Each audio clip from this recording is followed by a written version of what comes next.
We know that lately there's been a lot of interest in the budding marijuana business. Look, I couldn't resist. Pot or weed or grass, to be honest, I'm too old to really get the terminology right these days, is now straight up legal in Colorado and Washington. Medical marijuana, which everyone sort of suspects of a wink, wink, nudge, nudge way to at least decriminalize the stuff, is legal in 20 states and the District of Columbia. This is a suddenly legitimate, rapidly growing business. And I recognize that many of you want to find ways to experiment with marijuana, with the marijuana stocks. Here's the problem, though. The vast majority of these names are penny stocks that are just insanely risky, and many could be completely bogus. So because I'm a conscientious investing coach, tonight Mad Money is going all reefer madness. I'm going to show you the responsible way to play the marijuana trade. Think of this as the High Times edition of Speculative Friday. Allow me to introduce you to GW Pharmaceuticals, GWPH, which I like to think of as the real medical marijuana stock. I've talked about this one on Squawk on the Street. See, the guys at GW Pharma understand very well that marijuana has real medicinal properties, but they think it's silly for your doctor to write you a prescription for a bunch of joints. This is a genuine drug company. It's taking the many ingredients in cannabis, the scientific name for marijuana, and using them to create drugs for a broad range of diseases. Could their pills get you high? To quote the late, not-so-great Werner von Braun, that's not my department.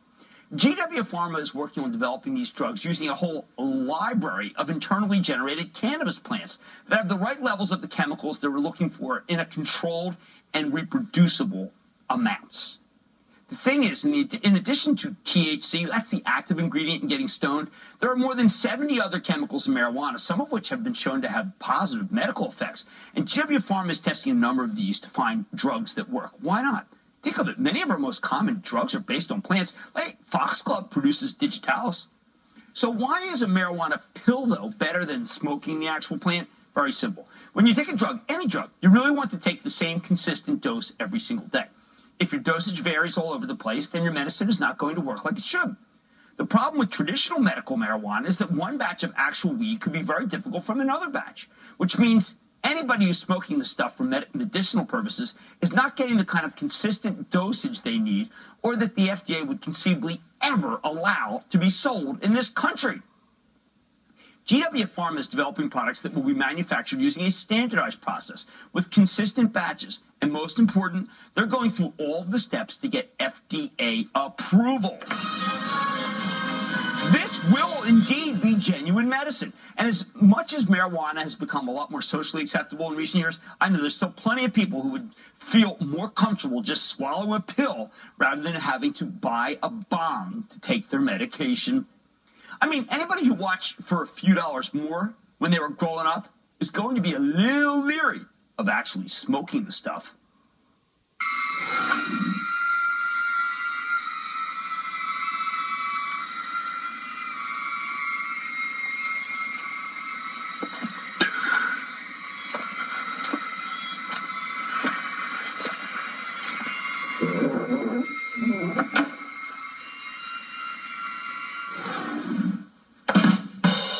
Right now, GW already has one drug, Sativex, approved in 25 countries outside the United States. This is a mouth spray that takes ingredients from cannabis and uses them to treat multiple sclerosis spasticity.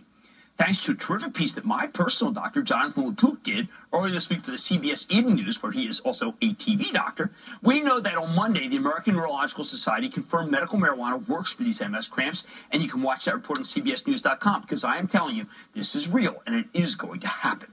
Currently, Sativex is in phase 3 trials here in America for severe cancer pain, where it just got fast-track designation from the FDA earlier this week. See how quickly this is all occurring? And it's also about to enter phase 3 trials for MS spasticity.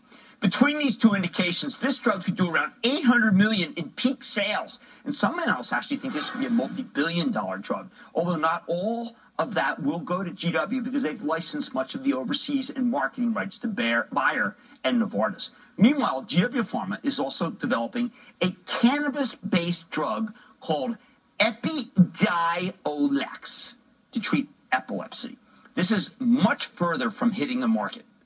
A lot of people are talking about it, though.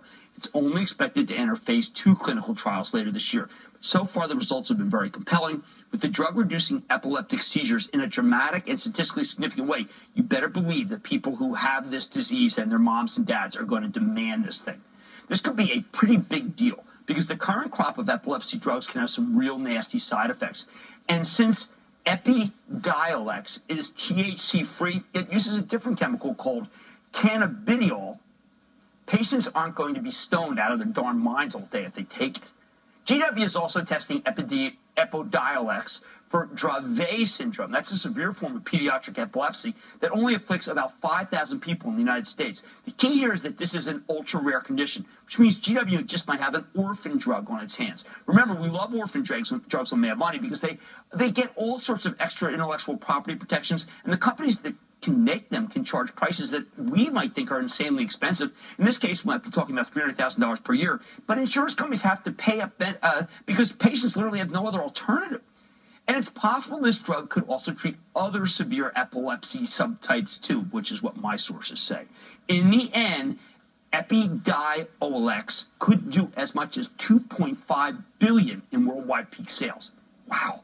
But remember, it'll be years before this drug actually has a chance of getting FDA approval. The key catalyst we're waiting right now is data from a group of trials in rare types of epilepsies, which should come out within the next few months. It's positive it will validate GW's entire platform. I'm waiting for these. Now, it's also possible that some of these cannabis ingredients could be effective in treating autism. Read that in thestreet.com this week, which could be a gigantic opportunity if it pans out. One that could make GW a lot of money, but also help a huge number of people, far more importantly.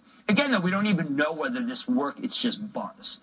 In its earlier stage pipeline, GW Pharma is expanding its efforts into cancer treatment, as well as myotonic dystrophy and ulcerative colitis. But the key word here is early stage. Here's the problem with GW Pharma, though. And this is, I've been waiting for it to come down. Finally came down. Stock has had a titanic run. It came public almost exactly 1 year ago at $8.90. Since then, the darn thing has been on fire, rallying up to 71 and change where it is right now. Some of that is from the current hype surrounding all things marijuana related. But a great deal of it is simply because this is a real drug company with some very exciting prospects. Morgan Stanley recently rolled out coverage with a $103 price tag. That's a legitimate firm, Morgan Stanley. That would represent a 44% gain from these levels. I'm with them. Longer term, they think it could be conservative. If Savitex and Epidiolex can get FDA approval, then GW is going much higher. And I think we'll get a status report when the company reports next Wednesday. Another reason why I wanted to do this now on Speculative Friday. Also, this is a bite-sized $1.2 billion British company that could be acquired by a U.S.-based company anxious to shift its tax regime. A mini version of Pfizer's wild $100 billion plus attempt to buy AstraZeneca, in part to get a better break on its corporate tax bill. Remember, regardless of what the states say, under federal law, it is a Class 1 felony for anyone to merchandise marijuana in this country. Doctors can't experiment on it. Nobody can do a thing here. So no pharmaceutical company is even able to test it in the United States. But since GW is based in Britain, it's getting a pass. Here's the bottom line. For those of you who are desperate to play the booming marijuana market, please forget the penny stocks. Speculate in a legitimate company like GW Pharmaceuticals, which has some terrific cannabis-based drug prospects, including one that's already being sold in 25 countries. Sure, we missed the bottom, but it's pulled back 15 points from the high, a high that could be surpassed by taking some GW Pharma. Can I go to Robin, please, in New York? Robin.